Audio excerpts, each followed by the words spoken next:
स्वागत है आपका नेक्स्ट आईएएस की इस खास पेशकश न्यूज़ एंड व्यूज़ में।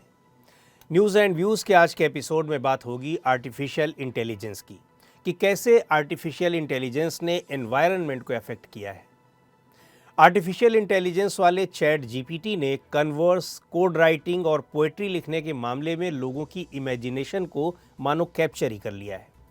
जिस तेज़ी से आर्टिफिशियल इंटेलिजेंस के क्षेत्र में ग्रोथ हो रही है, उसी तेज़ी से इस समय इसमें इन्वेस्टमेंट भी बढ़ रहा है। इस समय ग्लोबल आर्टिफिशियल इंटेलिजेंस मार्केट की कीमत करीब 142.3 बिलियन डॉलर है और माना जा रहा है कि 2030 तक ये बढ़कर 2 ट्रिलियन डॉलर हो जाएगा। फिलहाल आर्टिफिशियल इंटेलिजेंस हमारी लाइफ के एक बड़े हिस्से को प्रभावित करने वाला बन गया है। ये सरकार और इंडस्ट्रीज़ की भी मदद कर रहा है। इससे लोग ज़्यादा एफिशिएंट हो रहे हैं और डेटा ड्रिवन डिसीजंस निकाल पा रहे हैं। हालांकि अलग अलग फील्ड में आर्टिफिशियल इंटेलिजेंस के एप्लीकेशंस काम कर रहे हैं, लेकिन दूसरी ओर इस तकनीक के नुकसान भी सामने आ रहे हैं, खास तौर पर एनवायरनमेंट के मामले में। आर्टिफिशियल इंटेलिजेंस टेक्नोलॉजी को कोई डिसीजन लेने में बहुत बड़ी मात्रा में डेटा एनालिसिस करनी होती है। मान लीजिए कि उसे किसी कार को पहचानना है, तो उसे लाखों तस्वीरों को सर्च करने के बाद डिसीजन लेना पड़ेगा। इस प्रोसेस में बहुत बड़ी मात्रा में कंप्यूटिंग पावर की ज़रूरत होती है और इसके लिए बहुत एनर्जी की ज़रूरत पड़ेगी। आर्टिफिशियल इंटेलिजेंस अच्छी खासी मात्रा में ग्लोबल कार्बन एमिशन के लिए भी रिस्पॉन्सिबल है।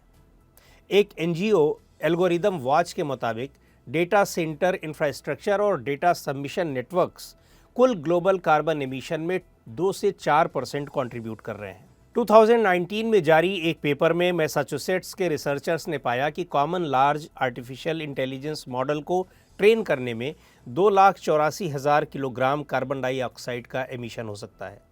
यह एमिशन इतना ज़्यादा है जितना 5 कारें अपने बनने से लेकर पूरे जीवन काल में एमिट करती हैं। आर्टिफिशियल इंटेलिजेंस मॉडल्स को ओवर हीटिंग से बचाने के लिए बड़ी मात्रा में पानी की ज़रूरत होती है। ऐसे में चिली के इलाकों में पानी की समस्या पैदा हुई है। उस इलाके में स्थित गूगल के डेटा सेंटर की वजह से ड्राउट की स्थिति पैदा हो रही है और स्थानीय लोग इसका विरोध कर रहे हैं। आर्टिफिशियल इंटेलिजेंस कंज्यूमरिज्म को भी बढ़ाती है, क्योंकि इसकी एल्गोरिदम्स को एडवर्टाइजमेंट के लिए इस्तेमाल किया जाता है, जो कंज्यूमरिज्म को बढ़ाने वाली होती है और फिर यही कंज्यूमरिज्म पर्यावरण को इम्पैक्ट करती है। कंपनीज अपने तेल और गैस ऑपरेशंस को बढ़ाने, कॉस्ट कम करने और प्रोडक्शन बूस्ट करने के लिए आर्टिफिशियल इंटेलिजेंस का उपयोग कर रही हैं और ये सभी मिलकर क्लाइमेट को नुकसान पहुंचाती हैं।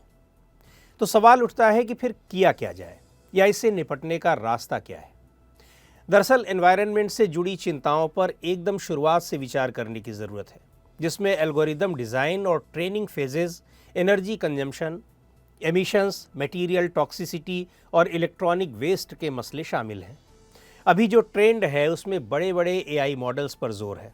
ज़रूरत इस बात की है कि कंपनियां इनकी स्केल को कम करें, स्मॉलर डेटा सेट्स का इस्तेमाल हो। इन डेटा सेंटर्स को रीन्यूएबल एनर्जी से ऑपरेट करने की कोशिश होनी चाहिए। जैसे अमेरिका या ऑस्ट्रेलिया के सेंटर्स फॉसिल फ्यूल पर चलने वाले हैं, जिनसे बहुत ज़्यादा एमिशन होता है, जबकि आइसलैंड में इन्हें जियोथर्मल पावर से चलाया जा रहा है। वहाँ के टेम्परेचर के कारण कूलिंग भी ईजी होती है। क्लाइमेट चेंज में अपना योगदान देने वाली आर्टिफिशियल इंटेलिजेंस की एक्टिविटीज़ पर भी ध्यान दिया जाना चाहिए।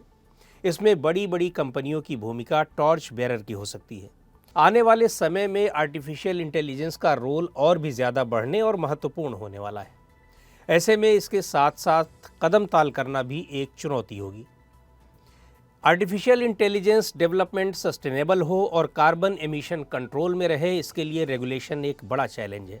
ज़रूरत इस बात की है कि एआई टेक्नोलॉजी में नए नए इनोवेशंस होते रहें, लेकिन साथ ही इससे जुड़े जो नुकसान हैं उन्हें कम करने की कोशिशें भी साथ साथ चलती रहनी चाहिए। तो आज के इस एपिसोड में इतना ही। अगले एपिसोड में फिर मिलेंगे एक नए टॉपिक के साथ। आपको ये प्रोग्राम कैसा लगा कमेंट करके हमें ज़रूर बताएं। आप अपने सुझाव भी हमें भेज सकते हैं।